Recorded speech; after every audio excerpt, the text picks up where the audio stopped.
friend are looking for a place to live. You have a list of places and go to see a rental agent to check on a number of points. Listen to the conversation between your friend and the rental agent and complete the list. First, you have some time to look at questions 1 to 7.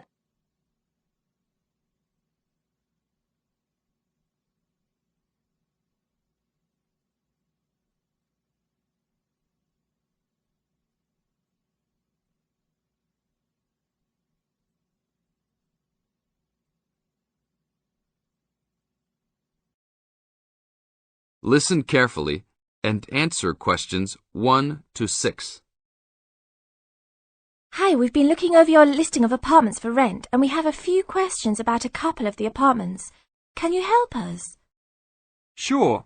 Yeah, this is our most recent listing. What would you like to know? Well, we were first wondering about the house on 3rd Street. We can see that it is furnished and rents for $135 a week, but can you tell us how many bedrooms it has? Let's see. In addition to the den, it has 3 bedrooms.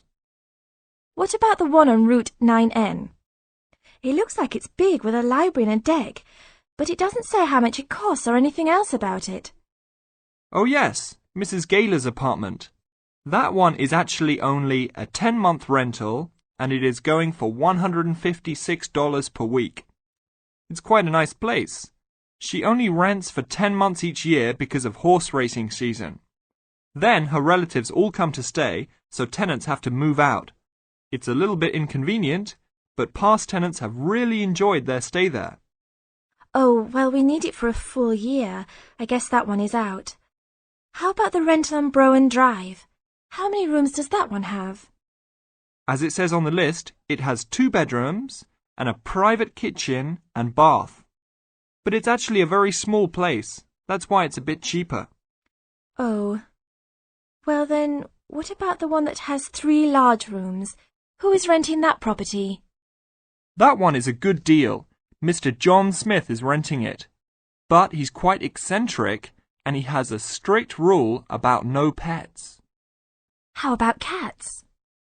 Nope, absolutely no pets. Well then, how about this studio apartment rented by Mr. Bo Jensen? How is that one? That ad is actually a bit deceptive. The studio apartment is the whole upper floor of an older house. It's actually very large and, at $45 a week, quite affordable. And it's near campus. I think I'd like to check that one out. Do you have a telephone number that we can call? It's not on the list? Oh, it isn't. Here it is. You should ring area code 518 and then 543-7790. Thanks. I think I'll call on that one first. Your friend decides that he would like to talk to Mr. Bo Jensen. Before you hear the rest of the talk, you have some time to look at questions 8 to 10.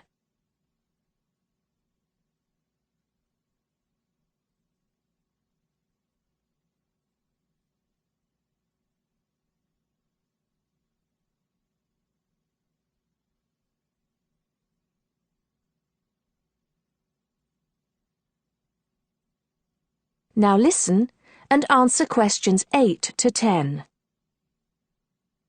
Hello? 1512, Route 9. Yes, is this Mr. Jensen? Yes, it is. Can I help you? Yeah, we're studying here at university and we came across the rental information for the studio apartment that you are renting. Is it still available? Yes, of course. I actually just placed the ad and you're the first person to call. Is there anything you'd like to know about it? Yes, actually there is. As students, we are on the internet a lot, and we heard that some homes in the area have high-speed connections. What type of connection do you have there now? Oh, that's an interesting first question. But I guess I have heard that too. But we just have a phone line here. Nothing fancy. I think you can have a cable line installed, but it's just a phone line for now. Okay, well maybe we can do that. What type of heating does the apartment have? Now there's a more traditional question. We have oil heat here. It's an older house. That tends to be a little more expensive during the winter, right? Yeah, but there's nothing to do about it.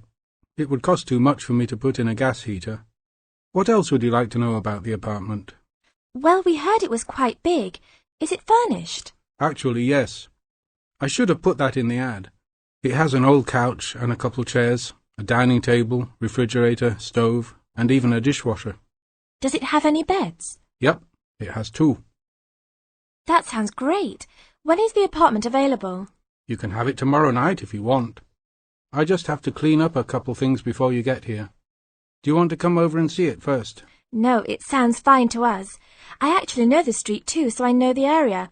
We'll take it. That is the end of part 1. You now have half a minute to check your answers.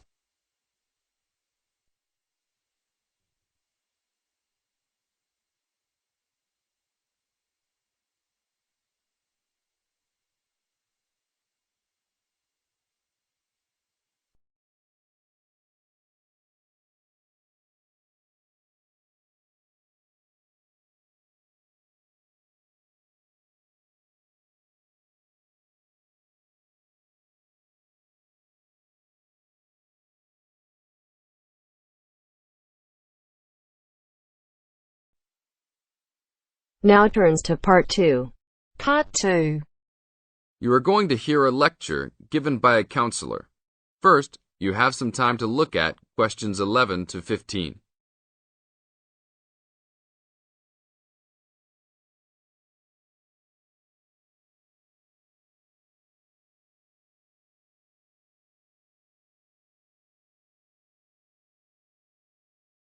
Now listen to the tape and answer questions 11 to 15. Hi, I am your counselor for this year.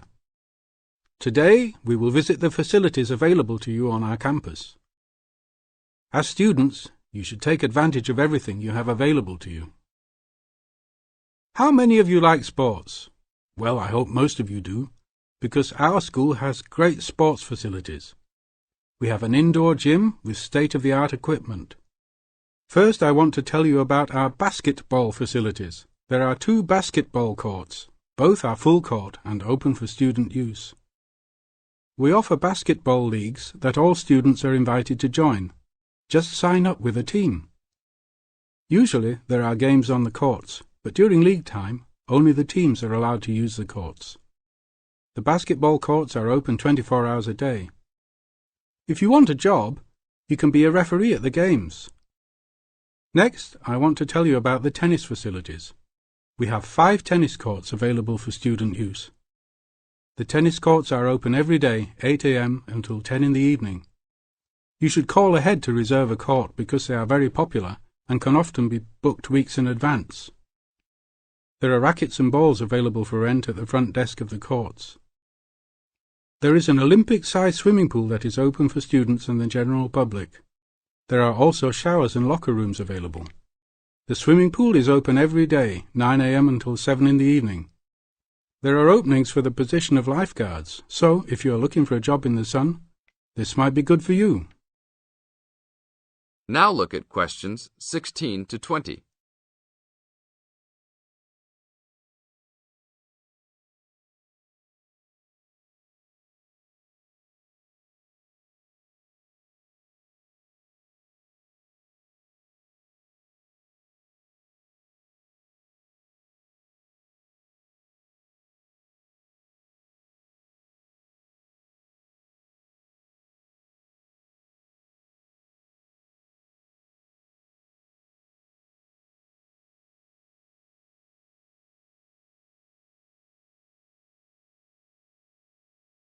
Now listen to the tape and answer questions 16 to 20.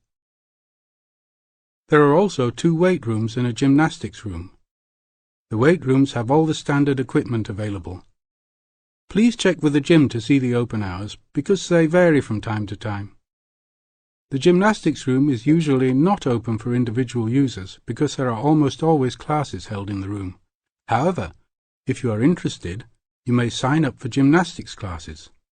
Plus, if you like martial arts and boxing, We offer classes for everyone, from beginners to advanced students.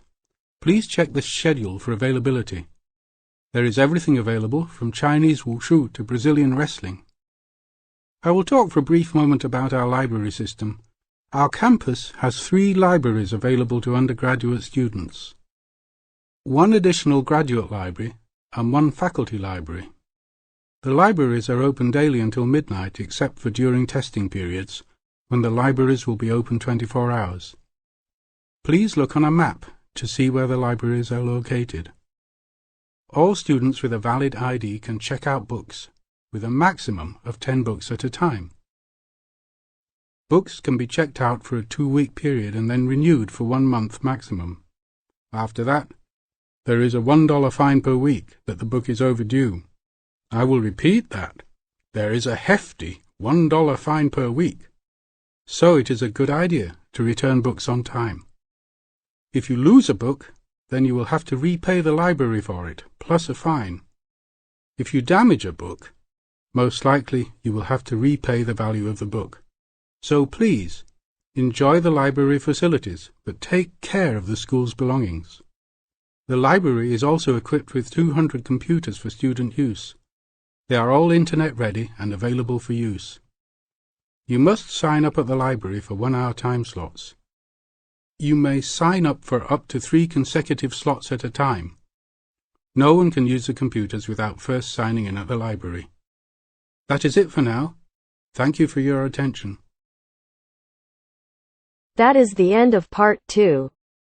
You now have half a minute to check your answers.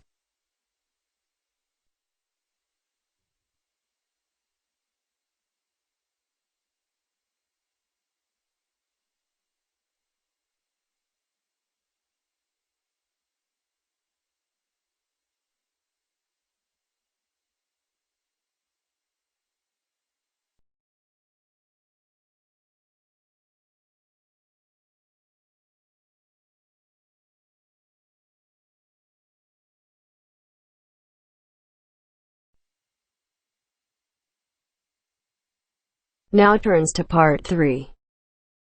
Part 3.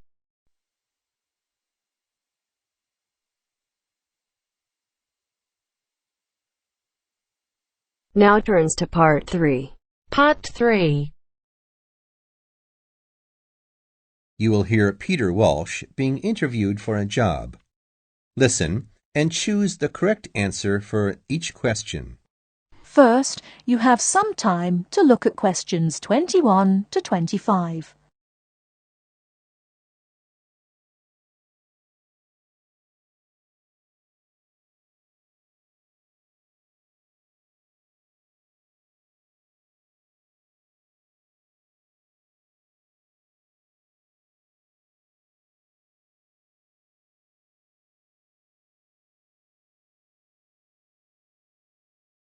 Now, listen carefully and answer questions 21 to 25.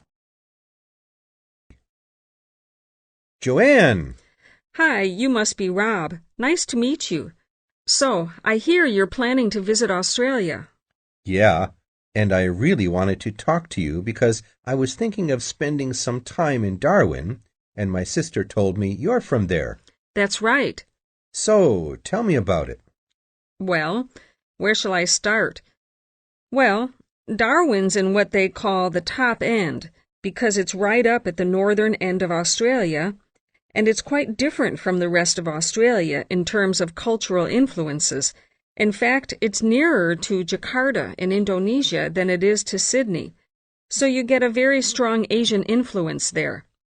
That means we get lots of tourists. People from other parts of Australia are attracted by this sort of international cosmopolitan image. And as well as that, we've got the same laid-back atmosphere you get all over Australia. Probably more so, if anything, because of the climate. But what a lot of the tourists don't realize until they get there is that the city's also got a very young population. The average age is just 29, and this makes the whole place very buzzy. Some people think that there might not be that much going on as far as art, music, dancing, and so on are concerned, because it's so remote. I mean, we don't really get things like theater and opera in the same way as cities down in the south, like Sydney, for example, because of the transport expenses. But in fact, what happens is that we just do it ourselves. Lots of people play music, classical as well as pop, and there are things like artist groups and writers groups and dance classes. Everyone does something. We don't just sit and watch other people. You said it's very international. Yeah, they say there are over 70 different nationalities in Darwin. For instance, there's been a Chinese population there for over 100 years. We've even got a Chinese temple. It was built way back in 1887, but when a very bad storm, a cyclone in fact, hit Darwin in the 1970s, it was almost completely destroyed. The only parts of the temple that survived were part of the altars and the stone lions, but after the storm, they reconstructed it using modern materials. It's still used as a religious center today, but it's open to tourists too, and it's definitely worth going to see it. Oh, and as far as getting around goes, you'll see the places that advertise bicycles for hire. But I wouldn't recommend it. A lot of the year, it's just so hot and humid. Some tourists think it'll be fine because there's not much in the way of hills and the traffic's quite light compared with some places, but believe me, you're better off with public transport. It's fine and not expensive. Or you can hire a car, but it's not really worth it. What's the swimming like? Well, there are some good beaches, but the trouble is that there's this nasty creature called the box jellyfish, and if it stings you, you're in bad trouble. So you have to be very careful most of the year, especially in the winter months. You can wear a lycra suit to cover your arms and legs, but I wouldn't like to risk it even so, personally. And there are the saltwater crocodiles, too. I mean, I don't want to put you off. There are protected swimming areas netted off where you'll be safe from jellyfish and crocs, or there are the public swimming pools. They're fine, of course. Before you hear the rest of the talk, you have some time to look at questions 26 to 30.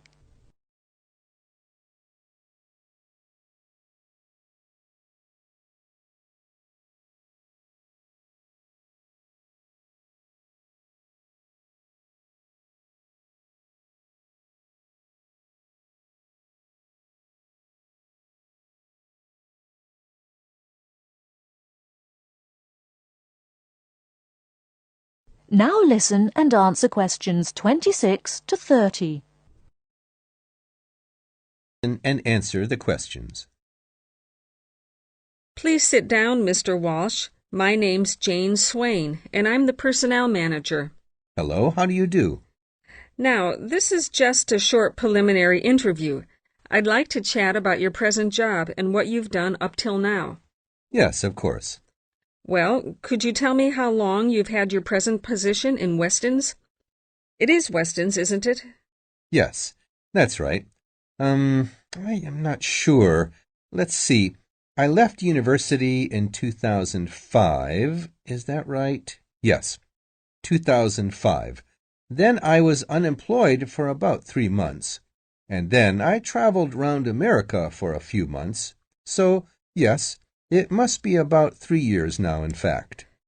Yes. And have you any particular reason for wanting to change jobs? I mean, why do you want to move? Well, I actually like my present job and still find it interesting and stimulating. The salary's okay, so it's nothing to do with money, though you can always do with more. I suppose the thing is that I'm really very ambitious and keen to get promoted, so that's the real reason. You say you like your job. Can you tell me what aspect you like most? Oh, my dear, that's difficult. There are so many things. The other people are great. There's a good cooperative atmosphere. I mean, among the staff, and compared to other companies, the conditions are great. I mean, the office itself and the working conditions.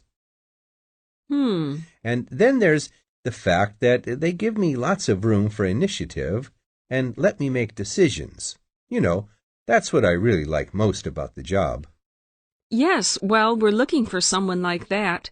You know, someone who isn't a clock watcher and who isn't too concerned about working fairly long hours. Oh, I don't mind that. I'm used to it. And what about your education? You went to Manchester University, didn't you? Yes. After leaving school, I started a diploma course in design, but I decided to give it up and did an arts degree at university instead. Good. And have you done any courses since?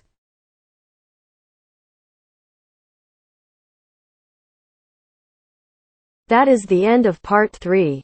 You now have half a minute to check your answers.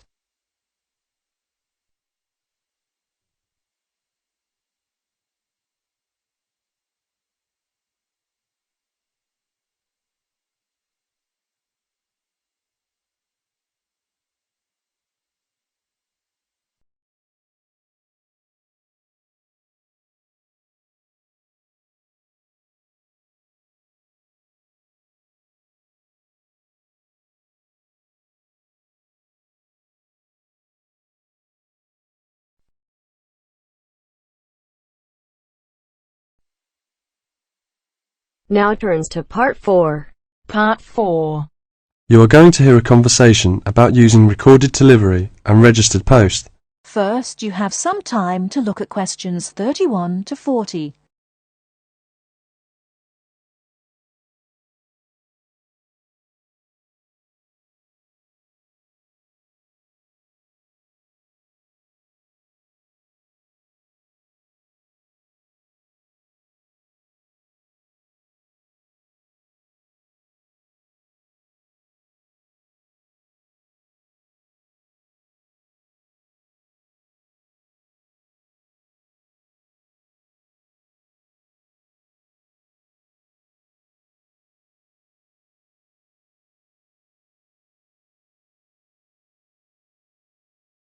Now, listen carefully and answer questions 31 to 40. Tom, where are you going? To the post office. I'm going to send some packets to Leeds. Do you know the best way to send them? Well, if your need is for a record of posting and delivery rather than compensation for loss, recorded delivery is particularly suitable for sending documents and papers of little or no monetary value. Well, what can we send for recorded delivery? All kinds of inland postal packets except parcels, airway and railway letters and parcels. The service does not apply to mail for the Irish Republic. I see. How do I post them? You should get a certificate of posting form from the container in the post office and follow the instructions shown on the reverse. The certificate will be your record of posting. Can I send anything in the post? No, you can't. You must not send banknotes, currency notes, and some valuable things because there is no special handling in the post. Recorded delivery mail is carried with the ordinary unregistered post, and there is no special security treatment. How do we use recorded delivery? Well, when your letter or packet is delivered, it is signed for by the recipient and a record is kept by the post office. The post office does not undertake to deliver recorded delivery or any other mail to the addressee in person, but to the address shown. You can obtain confirmation of delivery by completing an advice of delivery form either at the time of posting or later. This form will be signed by a post office official, not by the addressee of the recipient. A fee is payable, which is lower if the form is handed in at the time of posting. Is there any compensation for loss? Well, compensation is limited. Compensation may be paid for loss or damage, but will not be paid for money or any other inadmissible item. If you want a speedy service for articles of value with extra security of handling en route, and wish to have compensation in the event of loss or damage, you should use registered post. What can we send if we use registered post? Any first-class letter or packet except airway letter or railway letter. How do we post? What should we do? Well, you should make sure that the packet is made up in a strong cover, and then it is fastened with wax, gum, or other adhesive substance. Hand the packet to the post office counter clerk, together with the cost of postage and the registration fee. Do not post it in the posting box. Make sure that the fee paid is adequate to cover the value of the content. The counter clerk will give you a certificate of posting, which he has initiated with the date stamped. Is there any special security for the registered post? Yes, all registered mail receives special security treatment. Packing is very important because registration is not in itself a safeguard against damage. The contents of registered packets must be adequately packed. How do we pack then? Do we have to use special envelope? Yes, you have to send the articles in one of the registered letter envelopes sold by the post office. These envelopes are already stamped for first-class postage and have the minimum registration fee. What about the compensation? Compensation will not be paid for the following articles, such as banknotes, currency notes, trading stamps, coupons, and some valuable things, unless they are enclosed in one of the registered letter envelopes sold by the post office. I see. How does it deliver? The recipient on delivery signs for your registered mail. The post office does not undertake to deliver registered or any other mail to the addressee in person, but to the address shown. You can obtain confirmation of delivery by paying an additional fee and completing an advice of delivery form, either at the time of posting or later. If you require the recipient's signature on the advice of delivery, the form must be handed in at the time of posting. Otherwise, a post office official will sign the certificate. The advice of delivery fee is lower if the form is handed in at the time of posting. Thank you very much for all this useful information. That is the end of part 4.